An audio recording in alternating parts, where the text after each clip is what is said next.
তো আপু আমাকে 20 টাকা হাঁসের মাংস দিবেন? 20 টাকা হাঁসের মাংস মানে আপনি কোথায় আসছেন? হাঁসের দোকানে? তা হাঁসের দোকানে তো আসছি, এই যে এটা কি, এগুলো কি, এটা কি হাঁসের মাংস না? হাঁস হয় ভাইয়া? আমরা কি গরিবের দিকে চিনি না নাকি হাঁসের মাংস কোনটা? হ্যাঁ, এটা 20 টাকার কি হাঁস হয়? হ্যাঁ 20 টাকার কি হাঁস হয়? হয় না, কিন্তু আমার কাছে তো 20 টাকা।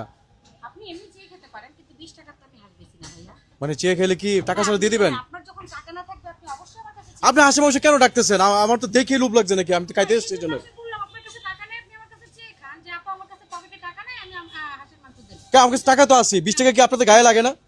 20 টাকার হাঁসের মাংস সেল হয় না ভাইয়া। আপনি এমনি খান, আমি আপনাকে এমনি খাবার না আমি এমনি কেন খাবো? 20 টাকার হাঁসের মাংস হবে 20 টাকার কি মূল্য নাই? ভাইয়া। হ্যাঁ আছে, এই পৃথিবীতে 20 টাকার মূল্য নাই? হ্যাঁ আছে, এক বোতল পানি হতে খাবেন ভাইয়া। না আমার তো পানি খাবো না, 20 টাকা তো সবকিছু পাওয়া যায়। 20 টাকাতে হাঁসের মাংস হবে না, এটা সম্ভব না। তাহলে খাবো না? হ্যাঁ আপনি খাবেন। না না আমি মাগনা খাবো না, 20 টাকা দিয়ে খাবো আমি। 20 টাকাতে আমি আপনাকে হাঁসের মাংস দিতে পারবো না। আমি আপনাকে জাস্ট এক প্লেট হাঁসের মাংস দিতে পারি। আপনি টাকা না দেন, আপনি চলে যান, সমস্যা নেই। 20 টাকা আমি আপনাকে খুশি হয়ে দিয়ে দিলাম। Return back. না না আমি এভাবে খাইতে চাই না, আমি 20 টাকা দিয়ে খাইতে চাই। তাহলে আমি আপনাকে দিতে পারতেছি না, সরি। ঠিক আছে, গেলাম কথা।